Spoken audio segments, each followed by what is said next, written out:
Thank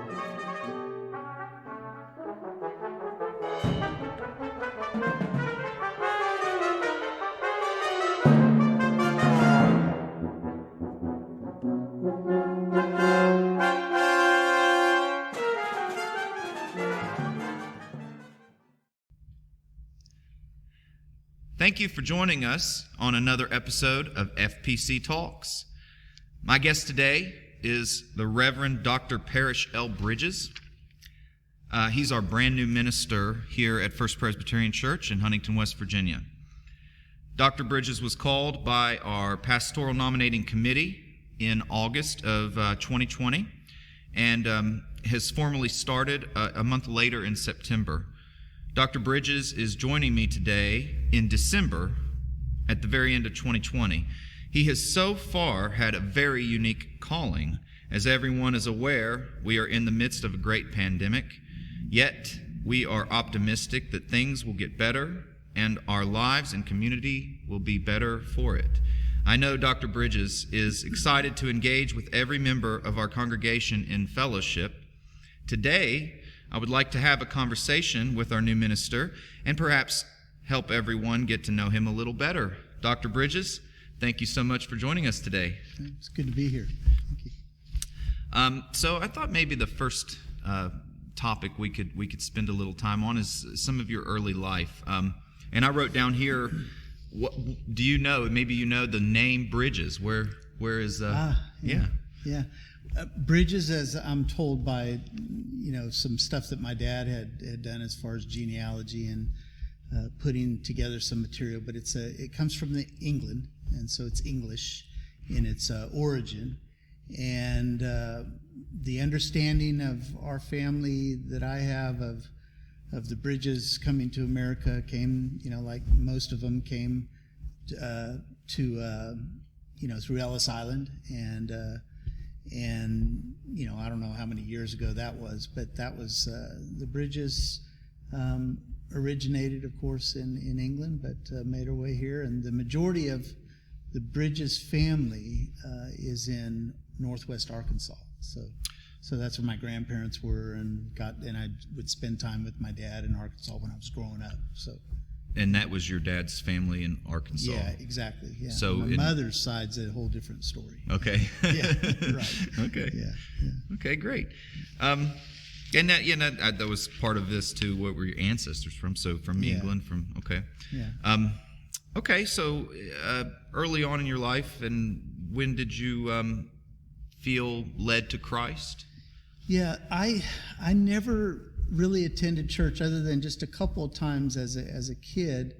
I went to some vacation Bible schools through the Seventh-day Adventist Church because on my mother's side of the family, they were Seventh-day Adventists, and they were from California.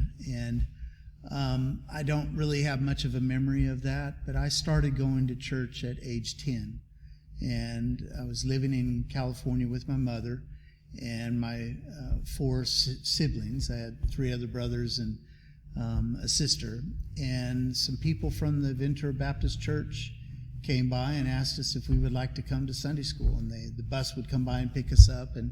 And of course, me and my younger brother and my older brother, Craig, we said sure. So we started riding the bus on Sundays to church, and then as time went on, we found our own way to get there, but it was on the other side of town. And so 10 years of age was when I really started going to church, and at 10 years of age, I also really heard the gospel for the first time, and it really affected me. And I was baptized in the church. Church, as I said, that I went to growing up was a Baptist church, so I grew up in the Baptist denomination. And went to, obviously continued through that tradition for many years, long before I became a Presbyterian. But, yeah.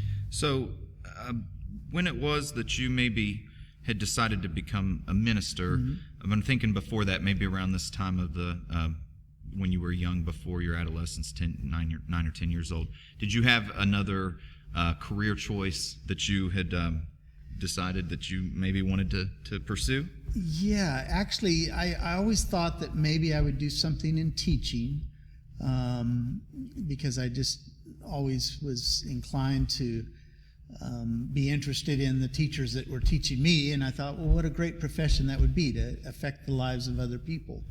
And so that was always of interest to me. But really at the age of 16, I got my first inclination, I would say, of having a sense of call to ministry. And a lot of that happened because I went to a summer youth camp in California called Hume Lake. And they were very evangelistic, but also just very strong in calling people to a life of faith and service in mission and ministry. And I just remember praying a prayer during that final day. I think it was a Friday or a Saturday, at the end of this whole week being at Hume Lake, where God just really impressed on my heart that God was calling me to some kind of ministry. I didn't know what, but I just remember my prayer just being, God, whatever you want me to do, I'm willing to do that. And that was my first sense of call, early on. My dad, on the other hand, being a World War II veteran and being in World War II and a Navy man, he had it all pretty much worked out that I would go to Annapolis. And so military school, Naval Academy in Annapolis, Maryland. And so when I told him my senior year in high school that I was going into ministry, he was a little disappointed, but he did come around and supported that and said, I can see why you are doing that, and I think that that's a good fit for you. He was disappointed, but ultimately he was very supportive. After all was said and done, he was. Yeah. So that brings me, what was seminary like then after high school? Well, I first went off to Bible college, and went to Tennessee Temple. I may be called that seminary. That's fine, yeah. Well, right. It's Bible teaching and preparation for ministry and all that. And so I took a Bachelor of Religious Education in Pastoral Ministry from Tennessee Temple University in Chattanooga, Tennessee. And I graduated in 1987. And following that, that's when I started to make my transition into the Presbyterian Church, because I was a pastor for 1 year in a Baptist church, but I realized that I really had a sense of doing ministry in a different situation, and I started to explore the Reformed faith. And there was a seminary when I was living in Memphis, Tennessee, that I went and became friends with some of the people on the faculty there. And long story short, I was able to determine at that time that I was a better fit in ministry in the Reformed faith, because I was more in agreement with our polity, how the church is governed with elders and leadership and all that, as well as the form of worship.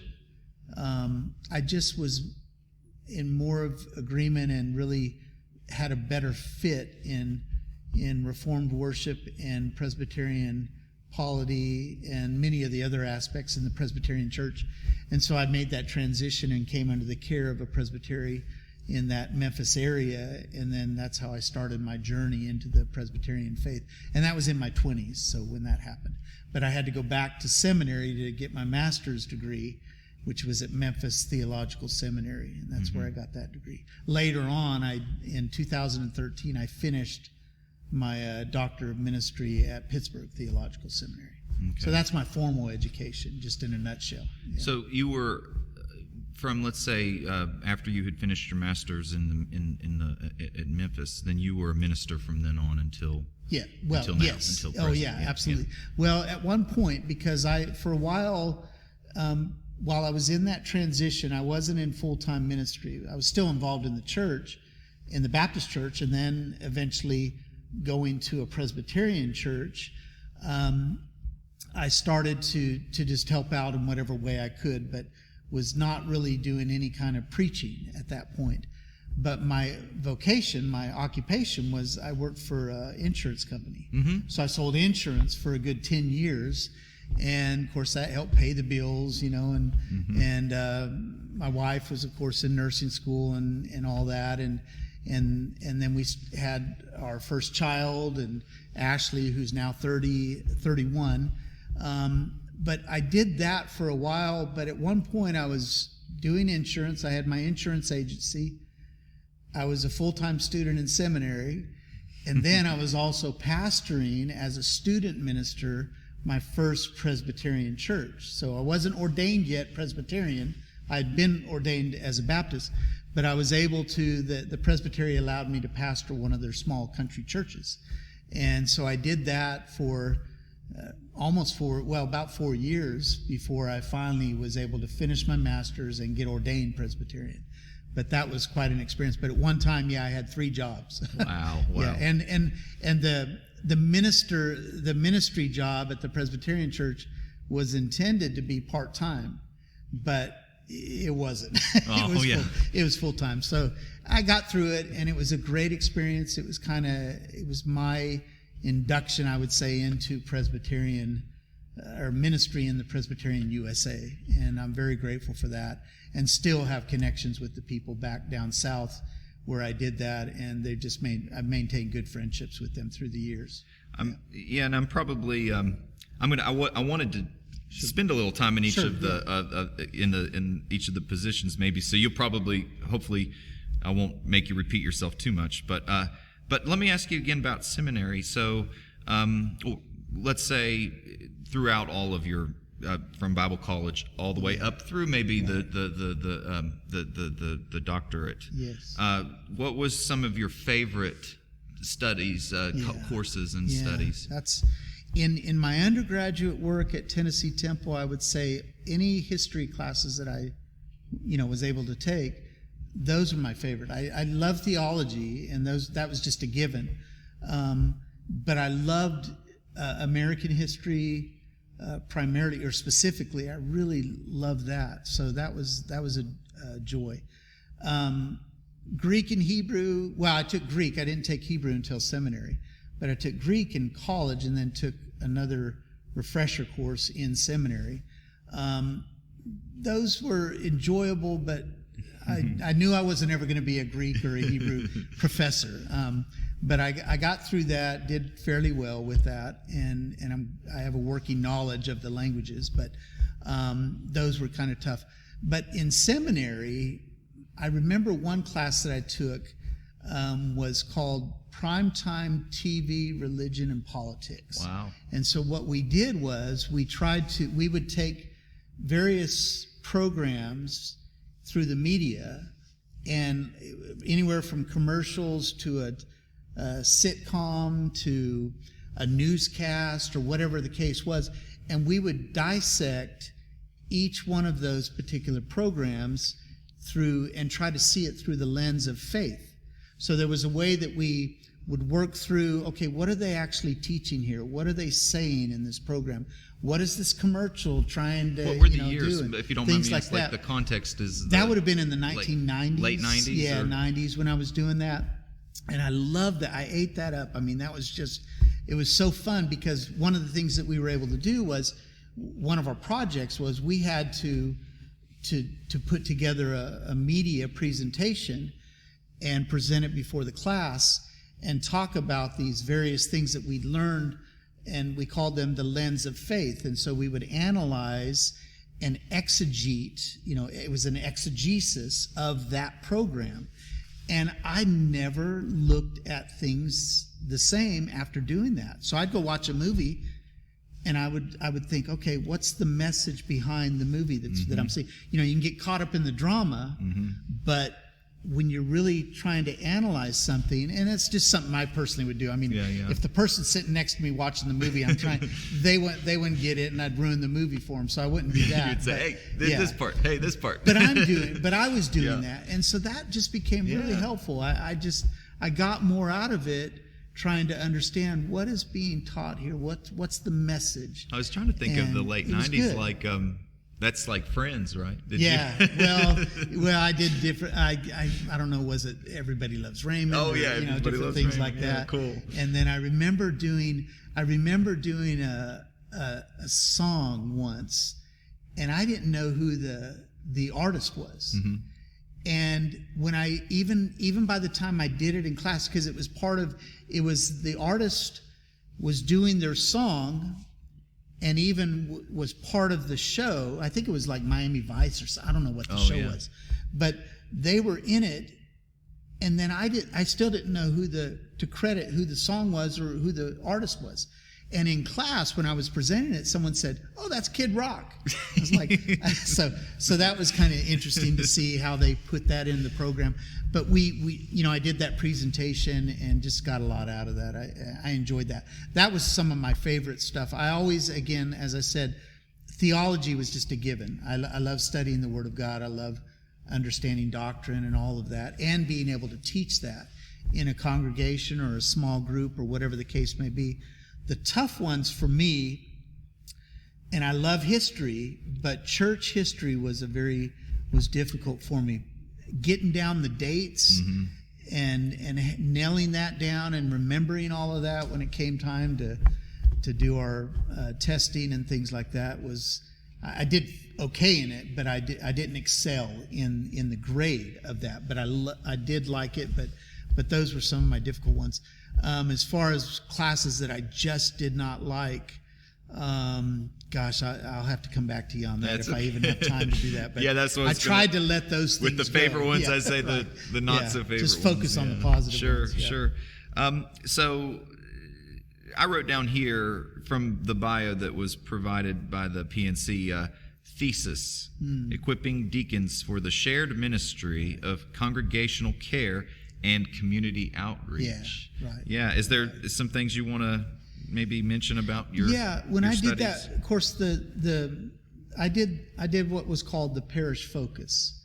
So parish meaning parish ministry, obviously, in a small church congregation. Anywhere from 300 on down to 50 members, that size of a congregation. So parish ministry, and the church that I was at the time, it was in Owego, New York, when I was working on my doctorate. And I ended up serving there for 11 years and had a very good experience through that pastorate as well. My longest term pastorate, I would say.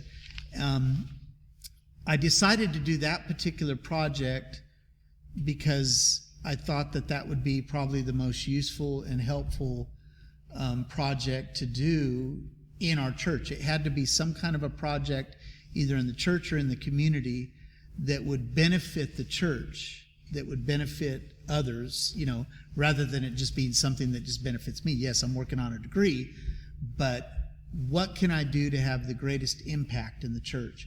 And so I thought that our deacon ministry was something that they wanted and needed, and so I developed this particular project where I worked very closely with the deacons, and over the course of several weeks, months, was able to use them in this project. And we had workshops that we did on the subject of really what is it that we're called to do, and how can I as pastor partner with them and share that ministry of leadership in pastoral care, congregational care, as well as community outreach. And that's ultimately what the project ended up being. And there were a lot of different elements in it, but in a nutshell, that's what it involved. Yeah. Do you think it was fortunate for you maybe to be working in the real world, with working on a dissertation in the real world? I'm thinking of maybe ministers who would go through as maybe in much younger, I guess, in their early 20s or something, and not have ever had experience in a church, and then trying to compose some kind of dissertation that is all theoretical or whatnot. Yours was more empirical of a paper. Yeah, it definitely had the practical element to it, and how is theory put into practice? And so, we would, in our doctoral projects or programs and courses that we took, there was a lot of classroom time, the instructors, books that we're reading, all that. But that's theory. That's just classroom setting. Mm-hmm. So how do you take that and put it into the practical, feet on the floor, day to day, rubbing shoulders with people or elbows with people and doing the work of ministry. And that was pretty exciting, being able to do that, to go from the theory into the practical. And so that was very helpful in my church situation. But doing it in my 40s was a whole lot different than if I would have tried to do that in my 20s. And I wouldn't have been able to, you can't, you do the master's degree, and then you're supposed to wait 3 years before you can even work on you have to have 3 years of practical ministry before you can even really apply to get into a doctoral program. I wasn't aware. I had a good 10 years between my master's degree and my doctorate. So I had plenty of time that I learned just. So you don't jump right in from master's into. Not into the doc. If it were a PhD, that probably would be different, because that's very much more academic, and but the dissertation part, or what they call is the project, which really is your dissertation, but you have to be under the guidance of faculty members and so on as you work through your project. But that you have to, that's at the end of your whole 3 years of the doctoral program. So even then, that was an additional, almost 2.5, 3 years by the time I started to do that. And so I had several years to draw on from experience. But I just, really evaluated and looked at our current ministry situation, and the deacons were extremely helpful and willing to go through this with me. That's so, great. they were journeying with me through my doctoral project. It wasn't just something I was doing, but they were helping me, get through that, because I needed their input. I needed their help and assistance and partnering. So that's exciting. Yeah, it was. Yeah. What I thought now for the next kind of segment is to maybe spend just a little bit of time from each of the churches in your career so far. I wrote down Bethany Presbyterian Church. Yeah, Wilmington, that was North my first Presbyterian ordained ministry. And again, I had pastored that church in the South, in the Memphis kind of area. But then my first call as a Presbyterian was in Wilmington, North Carolina, at Bethany Presbyterian Church. Yeah. Okay. Yeah. Which, by the way, I want to mention one interesting thing. Yeah. And I've said this to a few people here already, but Ernest T. Thompson, the second, I guess, was the pastor here. That's right. Years ago. And his son, Ernest Thompson III, was at First Presbyterian about 2.5, 3 miles down the road from Bethany, where I was at the same time. Wow. So, of course, I didn't know the connection, didn't know anything about Huntington. Wow. But when I got here and I saw the name Thompson, Ernie Thompson, I was like, now, wait a minute, I thought he was at Wilmington. Why did he come here or not? And it was his father. Right. So, and I don't even think Ernie Thompson III even lived here. He was probably in seminary. I think he was an adult. He was already an adult. So I remember Ernest when I was very young. Actually, I think when he retired, or I don't know, when he left this church, I was probably about 11 years old. Yeah. Okay. So, but I remember him from being very young. Right. Now, the minister right before Ernest was Dr. Jones. That was here when I was a very young baby, and then I didn't ever really get to know Dr. Jones. Yeah. Okay, so that's Bethany. How about FPC Owego? Now, this is the one you said you spent the most. That was the one I was at.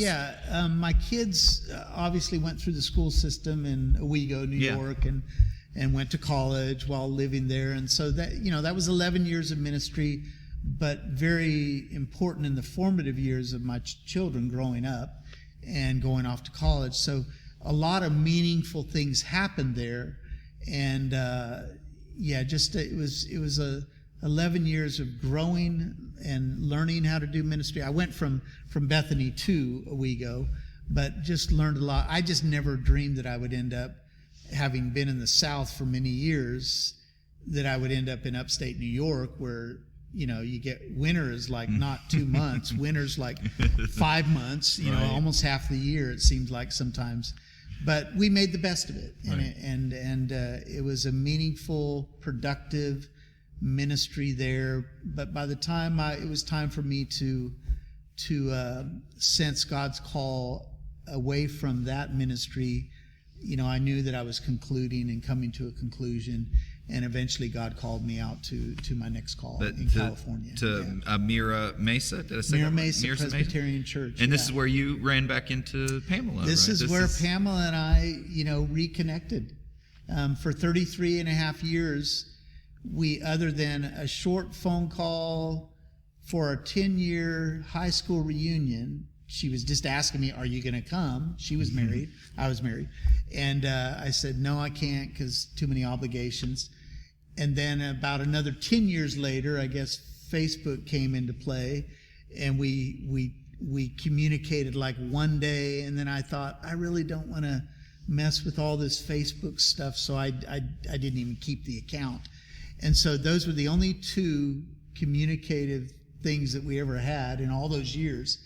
So when I went to Mira Mesa, a member of our church in Owego said, you need to develop a Facebook account so that we can stay in touch with what's going on in your life and ministry, because we want to do that. And your kids, you will be able to, you'll be able to kind of keep in touch with them, and they'll see what's going on, put pictures. And so I did that, and within a few weeks, Pamela and I reconnected on Facebook. We befriended, each other. And, the result was we started talking, and about 9 months later, we were married. Wow, yeah. But we had dated, we were good friends in high school, and we were in performing arts class together. So she would sing, play the piano, I would play the guitar, sing, and do that. And then we'd do some skits and things like that. But that's how we got to know each other. And we were just good friends, and we dated. And then we both went off in our different directions for life and ministry. She was from a different denominational tradition. I was Baptist. So we kind of went different ways and didn't stay in touch. So when God brought us back together, I just thought, this is serendipitous right here. Right. This is serendipity. And so it changed our lives, and we've been married for a little over 4 years now. So that's great. So very grateful for that. That's great. Yeah. Okay, and then we have the next church that was the church right before here was the Walton, New York United Presbyterian. And you were an interim in this church. Yeah, when I finished my doctorate in 2013, I think my first, it was about 2015, I took what's considered that you have to take 2 phases of interim ministry training. And I did it thinking, well, I want to do this, I want to get it out of the way, because in the future, whenever I retire, maybe this would be an area of ministry where I would come in and be able to help a church for a year or two, and then I could move on to another, and it would just be a way for me to do some kind of ministry in my retirement years. So I took phase 1, and then when we ended up moving, Pamela and I got married, we moved back to upstate New York, where I had my home, and the opportunity came open for us to do ministry at Walton, United Presbyterian Church in Walton, New York.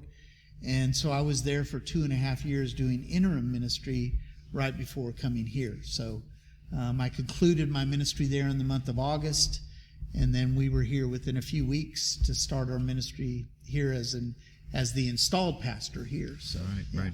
Yeah. Things moved very quickly, pretty quick, yeah. Which was very wonderful for us. A year ago, it was probably around the new year of last year when Skip Seibel, who had been at our church for 18 years, had wrote the letter out to the congregation to let us know that he was going to be, moving on into retirement. Yeah. And we all wished him the best at the time too. I thought that was really wonderful of him. You hear about a 2-week notice, but he gave us about a 12-month notice. Yeah. But there was a little bit of what's the word? Just a sense of unknowing who would be next. Right. So it was really wonderful that you could come in the same time around him being here too. So And I get it worked out for God did. works in those ways where we both had our paths kind of line up. So that's great. I'd like to shift gears a little bit now and maybe ask you a little more about the music. You're a musician and you play guitar and sing. So when did you first start playing guitar? I started playing guitar mainly because the person who was leading this was at the Ventura Baptist Church in Ventura, California, where I grew up most of my years. Going to that church, we had an older man in his 20s or 30s, Adrian McDaniel, who used to come in, and he would, at the beginning of our Sunday school, he would come in and do a set of songs, maybe 5-10 songs, praise songs. We would sing those. And then he would go off and he'd teach his class, his Sunday school class, to the young adults. And it came time for him to take a ministry position in Fresno, California. And so he knew he was leaving. But he said, I don't want to leave you guys without any music. So if there's at least 2 of you in our youth group, we had like 50 kids. And he said, I just need 2 of you, at least 2, who are willing to learn to play the guitar, but you got to promise me, I'll teach you to play the guitar, and I'll teach you all these songs, but you have to promise me that you'll use that gift in the church. And my friend Steve and I, we were the first ones. That's great. So I went out and bought a Yamaha guitar, and I was all ready to go. And between the 2 of us, we learned how to play just basic chords. I can't read music as far as being able to sit down and play it all out. I usually have to, transcribe it from, whatever that is to, chord D, G, or whatever. And I get help sometimes doing that. There's music today, you can find music already where that's been done. But if I know the tune, I can usually play it. And it's just been something that I've enjoyed down through the years. I've written a few songs, but I'm limited in my abilities because I don't read music. My wife, Pamela, she's a fantastic pianist and reads music and all that. But I enjoy it. It's a great pastime and hobby, I guess, and just enjoy doing that from time to time, especially even in the church. You were about 14, or what did you? I was actually 16 years of age, and again, that coincided with that time frame where I said, God, whatever you want me to do in the church, where I committed my life to Christ. That started at that age, and I was right at about 16 years of age when that happened. Yeah, and because I wrote this down as a musician myself, and it's it is very refreshing to hear a minister incorporate music into the service, especially in a very thoughtful and meaningful way. Maybe you could explain a little further about how music has connected with you spiritually. Yeah. There have been many times when I am going through something, and it doesn't have to always be a struggle or something, but just something, my walk with the Lord. Or maybe I am going through something that is somewhat of a struggle. But to pick up the guitar, and especially after kind of just immersing my mind and thoughts in prayer and in Bible study, there have been times where I have felt somewhat of an inspiration to try to put into a song what I'm trying to develop in a sermon. And there have been a few times where I've thought, you know what? I'm going to say a little bit about this on this given Sunday as far as like a sermon, but really I think what I'm trying to say is better put in a song. And so I would present my sermon in song form. I do a little bit of a sermon, but it'd be like a sermonette, I guess, 5 minutes, and then I would do the song. And there have been moments where that's happened, but those are the memorable times in my life where just God has just spoken to me and inspired me to try to use that gift or that skill or whatever you want to call it to say the word or say what God is saying to me to share with others, but do it in the form of an art, a musical art. So we're in for a treat this Sunday. I think I'm going to do that this Sunday as great. Well. Yeah, absolutely. Yeah, thank you. That's wonderful. Yeah. I wrote this down also from the bio. Favorite Bible verse, Proverbs chapter 3, verse 5 through 6. Yeah. Trust in the Lord. I won't make you say Yeah, it. no, You that's probably fine. could, though, I bet. Trust in the Lord with trust all in the thine Lord heart. with Lean all not into thine own understanding. In all thy ways acknowledge him, and he shall direct thy path. And I think that's a wonderful Bible verse. I didn't have that memorized. Didn't mean but, to steal the but, thunder. Right, yeah. Sorry. It's just when I hear that verse, it's Yeah. like I can automatically, yeah. I thought maybe you could give just a quick synopsis of that and why you chose that Bible verse. Well, that's the story of my life. I mean, it really has been. There have been so many times where I've tried to do things on my own, and that always ends up being the first mistake. I know we oftentimes think that, okay, we don't want to bother God with our problems. I know how to do this, I'll do it. Or I can make this happen. Only to find out later what God really wanted me to do was to put my trust in him and trust that he's going to give me the discretion that I need or the direction that I need for my life. And that's really the place that I should have started. I realize, in hindsight's always better than, we can connect the dots a whole lot better looking back behind us. But that's one of the things that I've tried to practice and learn certainly through my life is that so much of our life depends on us trusting in God because there's so much unknown. And when we are trusting God and we realize that everything really is in God's hands, we need to do our part, but really put our complete trust in God. God's going to take care of it. And it may not look like exactly what I wanted to happen, but when I look back, I realize now I see what God was doing. And so that's how that verse, practically speaking, has applied to my life all throughout, ever since age 10, I would say. Yeah. Great. I thought we would end this talk with just a couple of points about maybe your future plans. Yeah, I bet it's exciting to start a new job, any kind of job, and it's exciting to come to a new town. So, as I said before, the pandemic has really kind of put a damper on a lot of things, but maybe you could elaborate on some whatever future plans that pop in your head that you want to, I said big or small. So, Sure. Yeah. Well, first of all, I want to say what a privilege it is and an honor it is to follow someone like Skip Seibel. Skip served this church obviously very well as an associate, and then the last 4 years of his ministry here, as a senior pastor. And when I came in and was able to meet with him, and I was at least here for 3 weeks or so before Skip retired and then moved on to his next phase in life. Those 3 weeks were very important to me to be able to spend with Skip because I kind of got an idea of what kind of ministry he had been able to do here through the years and how God had used him greatly.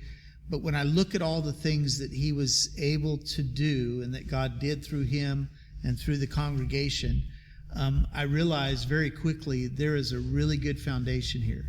Even though the church went through some major changes about 4 years ago, which everybody knows, but with those changes, it provided the church with some new opportunities.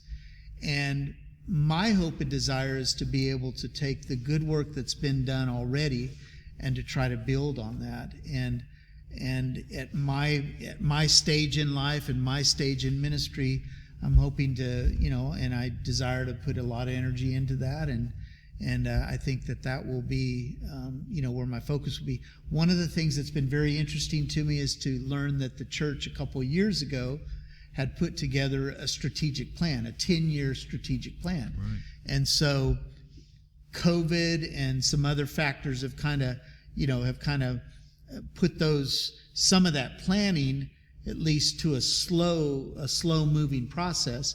But I'm hoping and praying that we can begin to chip away at some of those things. And I believe we will. In fact, we are starting to do some of those things in the areas of the strategic planning in the area of communication and media website and things like that. So those are some of the early stages of things that we're working on that we can do right now, even in a pandemic. Mm-hmm. But I think we'll have long-lasting results, and it can lay some additional groundwork and foundational pieces that will need to be in place as we move forward in the future. And my hope and prayer is that I will be effective in my ministry here, however long God sees for me to be here. And I've already, just in the 3 months that I've been here, I've been able to meet some people. Obviously, I've been working with the staff for the past 3 months. But it is a little odd coming into a church, and this is totally different from anything that I've ever had to experience before, as we all are. We're experiencing things that we've never had to experience before. But somehow through it all, I do honestly believe, trusting in God, that there's a purpose and a reason, and that God will take these things and use them for the good of our future. And I believe this church has a bright future. And I am so privileged and honored and happy. Pamela and I are very honored and privileged and feel very grateful to be a part of this and be part of this ministry here in Huntington. And we're growing to love the city of Huntington. And there's just a whole lot more that I think we'll get to know once things begin to move in the direction of us getting through this hard time of the pandemic. But yeah. Well, Dr. Bridges, I do want to say that it's also a wonderful honor and privilege to have you join us, you and Pamela also, to be here, and we really just all look forward to a time when we can be together and get to know each other. I want to invite the viewers, if you're a member of our church family, to leave a comment in the video. We will. This will not be the only conversation that we will have. Give us your suggestions if there's some topics. Some of the things I was thinking about was maybe how do you approach writing a sermon, or how do you approach ministerial care, pastoral care, I should say, pastoral care, or anything else. If you have some comments and suggestions, let us know. Also, hit that subscribe button and the notification bell. You'll get all of the notifications for our anytime we go live from the sanctuary or otherwise. Our service is every Sunday for now at 10 a.m. We stream it live. Hopefully soon we'll be back to in-person worship, and at that time we'll still be maybe at 10 o'clock, but it might change back to 11, who knows. We'll keep you updated. Visit our website. The links are in the description. I wanted to say again, it's been an absolute privilege to talk to you today. We as a church are sincerely looking forward to getting to know you further and spending time with you. And Pamela, I just said all this here in the near future. It's fine. Yeah. Thank you so much for speaking with me today, Dr. Bridges. Thank you. Thanks for the opportunity. I appreciate Thank you all. it. Yeah.